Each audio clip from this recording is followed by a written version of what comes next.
오늘 우리에게 주시는 하나님의 말씀은 데살로니가 전서 5장 16절에서 22절까지 하나님이 주시는 말씀으로 봉독하도록 하겠습니다. 데살로니가 전서 5장 16절 이하 22절 말씀입니다. 항상 기뻐하라, 쉬지 말고 기도하라, 범사에 감사하라. 이것이 그리스도 예수 안에서 너희를 향하신 하나님의 뜻이니라. 성령을 소멸하지 말며 예언을 멸시하지 말고 범사에 좋은 것을 헤아려 좋은 것을 취하고 악은 어떤 모양이라도 버리라. 아멘. 할렐루야. 주님 오심을 기다리는 대림절 네 번째 주간을 맞이했습니다. 또 오늘 시온 찬양대가 오늘 우리가 가져야 될 신앙의 자세, 마음에 대해서 찬양으로 아름답게 표현을 잘 해주셔서 너무 감사합니다. 제가 성도들 가정에 신방을 가면 성도들이 준비를 잘 해놓고 기다리는 것을 보게 됩니다. 거실에 신방상을 내어놓고 신방상 위에는 물도 한 잔 올려져 있고 방석도 깔아놓고 그리고 입구에서 보면 신발도 가지런히 정돈이 되어 있습니다. 어떤 집은 향수까지 뿌려놓고 좋은 냄새가 나도록 만들어 놓기도 합니다. 아마 평소에는 이렇게 깨끗하지 않겠지라는 생각이 조금 들어옵니다. 그러나 제가 신방 온다고 하니 잘 준비하고 기다리는 것을 보게 됩니다. 이렇게 준비한다는 것은 너무나 중요한 것이죠. 그래서 준비해서 모든 것이 결정되게 되는 것입니다. 예배도 미리 와서 잘 준비한 분이 은혜 받게 되어 있습니다. 시험도 잘 준비한 사람이 두렵지 않고 시험을 잘 치르게 되어 있습니다. 찬양도 잘 준비된 사람이 은혜 가운데 찬양을 올려드릴 수가 있는 것입니다. 운동선수도 준비를 잘한 사람이 쓰임받게 되는 것입니다. 올림픽 선수는 4년간 준비해서 그 대회에 참여하지 않습니까? 김연아 선수가 얼마나 수많은 노력과 피나는 연습을 했을까요? 사실 모든 것은 준비와 연습에서 결정되고 마는 것입니다. 오늘 말씀에 나오는 데살로니가 교회는 사도 바울이 2차 전도 여행 때 3주에 걸쳐서 복음을 전하며 교회를 세운 것이었습니다. 그곳을 급하게 빠져나온 사도 바울이 고린도라는 곳에서 데살로니가 교회 소식을 듣게 됩니다. 데살로니가 교회에 문제가 발생하고 말았습니다. 데살로니가 교회가 닥친 가장 큰 문제는 종말에 관한 문제였습니다. 예수님 다시 오시는데 그 재림의 문제, 종말의 문제를 어떻게 이해해야 되는가? 종말 때에 예수님의 부활을 보지 못하고 먼저 죽은 자들은 도대체 어떻게 될 것인가? 그리고 예수님은 언제 어느 때에 다시 오실 것인가? 주님의 부활을 보지 못하고 죽은 자들은 성경은 주님 부활하실 그때가 되면 죽은 자들이 부활의 죽음의 자리에서 먼저 일어나 우리보다 먼저 주님을 본다고 가르쳐 주고 있습니다. 또한 주님은 언제 재림하시는가? 그날과 그때는 아무도 모른다는 것입니다. 그러면 오실 것이 분명한 주님, 그러나 언제 오실지 아무도 모르는 이 주님, 어떠한 마음으로 기다려야 되는가? 오늘 본문 말씀은 기다림의 자세, 기다리는 준비에 대해서 우리에게 말해주고 있는 것입니다. 우리는 어떠한 자세로 기다려야 되는가? 오늘 말씀에 항상 기뻐하라는 것입니다. 오시는 주님을 준비하는 삶의 모습, 항상 기뻐하라. 이것이 주님을 준비하는 삶의 모습입니다. 그러나 우리는 항상 기뻐할 수 없죠. 항상 기쁜 일이 우리 속에 주어지는 것이 아니잖아요. 기쁜 일만 주어진다면 얼마나 좋겠어요. 세상적으로 항상 기뻐하는 것 너무나 힘들고 어려운 일이에요. 그러나 예수 안에 있는 우리들에게 하나님께서 오늘 말씀하시기를 항상 기뻐하라, 이것이 다시 오시는 주님을 준비하는 삶의 모습이다, 이렇게 말하고 있는 것입니다. 또한 다시 오시는 주님을 준비하는 삶의 모습, 쉬지 말고 기도하라는 것이에요. 쉬지 말고 기도하라고 해서 잠도 자지 말고 먹지도 말고 일상 삶도 제대로 하지 않고 오직 기도만 하라는 것이 아니죠.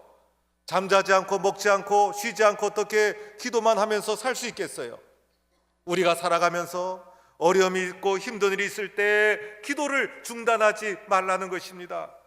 그리고 극한 상황에서도 환경과 관계없이 기도를 포기하지 말라는 것입니다. 기도에 초점을 맞추고 기도를 통해서 하나님의 도움을 구하는 삶, 이것이 주님을 준비하는 삶의 모습이라는 것입니다. 또한 범사에 감사라고 말하고 있습니다. 범사라는 것은 모든 일, 언제든지 어떠한 환경에서든지라는 뜻을 가지고 있어요. 감사할 것이 있어서 감사한다면 누구나 할 수 있죠. 감사의 상황 속에서 감사하는 것 아무나 할 수 있어요. 예수 믿지 않는 사람도 할 수가 있다는 거예요. 그러나 오늘 우리에게 주시는 말씀은 언제든지 어떠한 환경에서든지 항상 감사하라, 이것이 우리가 해야 될 주님 맞이하는 삶의 모습이라는 것입니다. 또한 성령을 소멸치 말라고 하셨죠. 성령이 아니고서는 예수를 그리스도로 고백할 수도 없고, 성령이 아니고서는 죄를 깨달을 수도 없고, 성령의 도움이 없이는 우리는 나의 본성, 나의 욕망대로 살아갈 수밖에 없다는 것입니다. 따라서 성령의 감동, 성령의 인도를 소멸하지 말고, 그것을 막지 말고 그것을 수용해야 하는 것, 이것이 다시 오시던 주님을 맞이할 준비하는 삶의 모습입니다. 예언을 멸시하지 말라라고 말씀하셨죠. 멸시한다는 것은 업신여기다, 얕보다라는 것입니다. 하나님의 말씀을 업신여기지 말고 말씀의 소중함을 인정하고 말씀을 받아들이고 주여 종이 듣겠나이다 말씀하옵소서, 늘 말씀의 소중함을 인정하고 말씀을 붙잡고 걸어가라, 이것이 준비하는 삶의 모습이라는 것입니다. 범사에 좋은 것을 헤아려 취하고 악은 어떤 모양이라도 버리라. 헤아리다, 이것은 시험하다 또는 검증하다, 입증하다라는 뜻이에요. 용광로를 통해서 불순물이 제거되고 은과 금을 얻을 수 있듯이 우리가 시험하고 검증해서 좋은 것을 취해야 된다는 것입니다. 오늘 말씀을 잘 살펴봅시다. 오늘 이 모든 말씀은 모두가 명령형으로 되어 있다는 거예요. 그리고 이것을 하나님의 뜻으로 선포하고 있어요. 하나님의 뜻으로 선포된 명령, 어떡하겠습니까? 하나님의 뜻으로 선포된 명령, 순종 외에는 길이 없다는 거예요. 하나님의 뜻으로 선포된 명령, 이 말씀에 순종하면 착하고 충성된 종이고 다시 오시는 주님을 잘 준비하는 길이고, 이 말씀에 불순종하면 악한 종이 되고 만다는 것이에요. 왜 이것을 명령형으로 말씀하실까? 이 길 외에는 길이 없어요. 주님을 준비할 길, 이 길 외에는 길이 없어요. 하나님의 뜻으로 명령하는 이유, 이 방법 외에는 다시 오시는 주님을 준비하는 삶의 모습이 없다는 거예요. 항상 기뻐하고 쉬지 말고 기도하고 범사에 감사하는 것, 다시 오시는 주님을 준비하는 유일한 길이기 때문에 하나님의 뜻으로 명령하며 순종을 명하고 있는 거예요. 이 말씀에 순종해서 하나님의 뜻대로 살아가는 성도가 될 수 있기를 축원합니다. 그런데 이 말씀을 가만히 보면 쉬운 뜻 하면서도 쉬운 말씀이 아니에요. 이 말씀을 가만히 보면 쉬운 뜻 하면서도 쉬운 것이 아니더라는 거예요. 하나님이 나에게 주신 명령으로 받아들이고 항상 기뻐하려고 하니 이게 쉬운 것이 아니에요. 여러분, 쉬운 것이라면 성경에 쓰여 있지도 않았을 거예요. 내 욕심, 내 욕망대로 살아가는 자연스러운 것이라면 성경에 쓰여 있을 리가 없죠. 쉬운 대로 살아가면 그것은 좋은 그 일이 아니라는 거예요. 어렵고 힘든 일임에도 불구하고 순종하고 나를 단련시키는 과정 속에 하나님께 값지게 쓰여질 수가 있다는 거예요. 항상 기뻐하라 말씀하셨는데 인생이 너무 힘들어요. 그리고 속상한 일도 많고 힘든 일도 많고 너무너무 힘들어서 항상 기뻐하는 것 쉬운 일이 아니라는 것입니다. 범사에 감사하라 말씀하셨는데 감사는커녕 원망과 불평이 너무 쉽게 나와요. 그래서 우리는 감사해야 된다는 것을 알고 있지만은 삶 속에서는 원망과 불평이 더 많은 것이 우리들의 모습. 쉬지 말고 기도하라라고 하셨는데 주님이 말씀하신 기도에 단히 1시간도 깨어 있을 수 없더냐? 하루 1시간 기도하는 것도 쉬운 것이 아닌데 쉬지 말고 기도하라 하셨으니 이 또한 쉬운 것이 아니더라는 것이에요. 성령을 소멸하지 말라라고 하셨는데 성령의 역사에 순종하기보다는 성령을 거스르는 일이 얼마나 많습니까?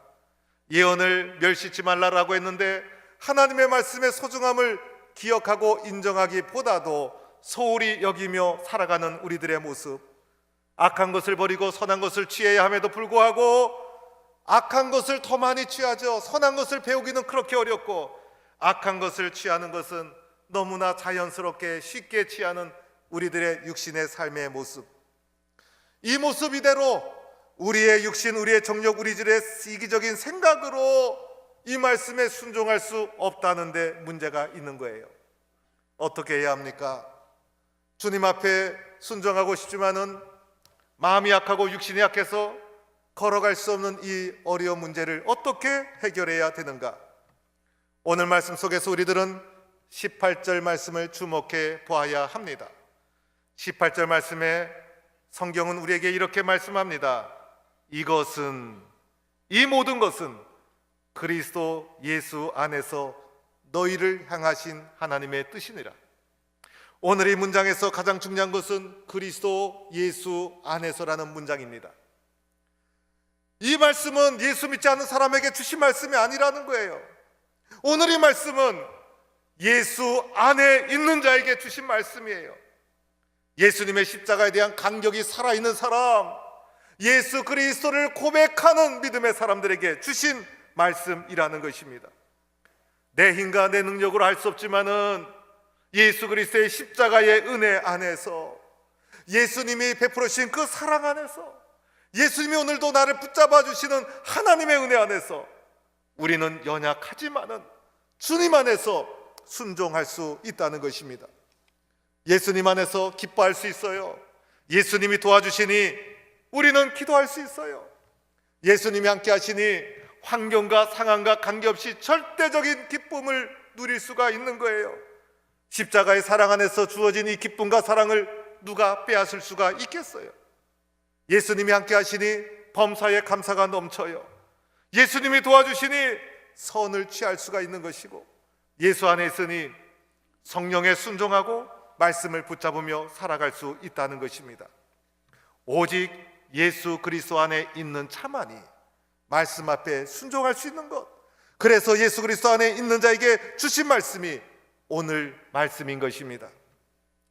사랑하는 성도 여러분, 오늘 주신 말씀의 내용이 무엇이었습니까? 세상적으로 출세하고 세상적으로 공부 잘하고 세상적으로 잘 되라는 것이 아니죠. 영적으로 말씀의 뿌리를 내려서 하나님 안에서 바로 서야 그것이 다시 오시는 주님을 준비하고 맞이하는 삶의 모습이다. 그렇게 너희들은 살아야 된다. 이렇게 오늘 우리에게 말해주고 있는 것입니다. 우리 교회는 이러한 권사님이 한 분도 안 계시지만은 제가 먼저 섬겼던 교회에서 있었던 일이에요. 권사님 한 분이 시험에 드셔서 교회도 나오지 아니하시고 전화도 받지 않아요. 그래서 제가 할 수 없이 예고 없이 예수님 재림하시듯이 오전에 급시에 그 집을 신방을 했어요. 띵동 띵동 눌렀더니 남편 집사님이 문을 열어주는데 얼떨결에 문을 열어서 제가 쑥 들어갔어요. 예고하고 신방 갔을 때는 깔끔한 집이었는데 갑자기 신방 가니까 거실이 너저분하더라고요. 가운데 앉았어요. 그런데 이 집사님이, 남자 집사님이 너무너무 당황하시는 거예요. 조금 후에 작은 방에서 아들이 나오더니 화장실을 가려고 화장실 문을 여는데 화장실 문이 안 열리는 거예요. 문을 당기는데 안에서 누군가 열리지 않도록 그 문고리를 잡고 막 당기고 있는 거예요. 그런데 이 눈치 없는 아들이 노크를 하면서 문 열어, 엄마 문 열어 이러는 거예요. 그런데 이 엄마는 문고리를 잡고 나올 수가 없는 거예요. 그래도 제가 눈치 없는 듯 해도 눈치가 9단인데 왜 모르겠어요. 그래서 화장실에서 들릴 정도로 통성으로 크게 권사님을 해서 기도한 후에 제가 그 집을 나오게 되었는데 나오는 순간까지도 화장실 문은 열리지 않았습니다. 준비되지 않으니, 맞이할 준비가 되어 있지 않으니 저를 만날 수가 없었던 것입니다. 사랑하는 성도 여러분, 우리 주님 갑자기 어느 날 우리에게 오십니다. 우리는 그 순간을 위해서, 그날을 위해서 평생을 준비하는 삶을 살아가는 거예요. 그날을 위해 평생을 준비하며 달려가는 삶, 이것이 우리의 삶이 되어야 하는 거예요. 세상의 모든 삶이 그러한 거예요. 순간을 위해 평생을 준비하는 것, 그날을 위해 평생을 달려가는 것, 주님 오시는 그날을 바라보며 오늘의 어려움을 이기고 말씀에 순종하여 예수 그리스도 안에서 오늘도 기도하고 기뻐하고 감사하고 성령을 소멸치 않고 말씀에 순종하고 주님 앞에 충성하며 달려가는 것, 그날을 바라보며 평생을 달려가며 일생을 준비하는 것, 이것이 우리의 삶이 되어야 할 줄로 믿습니다. 예수 그리스도 안에서 오늘 성찬에 나아가면서 주님은 성찬을 통해 우리에게 또다시 말씀하십니다. 너희는 나의 사랑하는 아들, 딸이다. 너를 위해서 나는 아낌없이 십자가의 사랑을 너에게 베풀었느니라. 오늘 주님의 십자가의 사랑을 받은 우리들, 그날을 준비하는 평생의 삶을 달려갈 수 있는 성도들이 될 수 있기를 주의 이름으로 축원합니다. 하나님, 너무 감사합니다. 주님 다시 오시는 이 계절에 주님 다시 오시는 것을 기대하는 마음으로 준비하고 기다리게 하시니 감사합니다. 그날을 바라보며 어렵고 힘든 가운데서도 평생을 믿음으로 준비하는 삶을 달려갈 수 있는 우리 모두가 되게 하여 주옵소서. 예수님의 이름으로 기도하옵나이다. 아멘.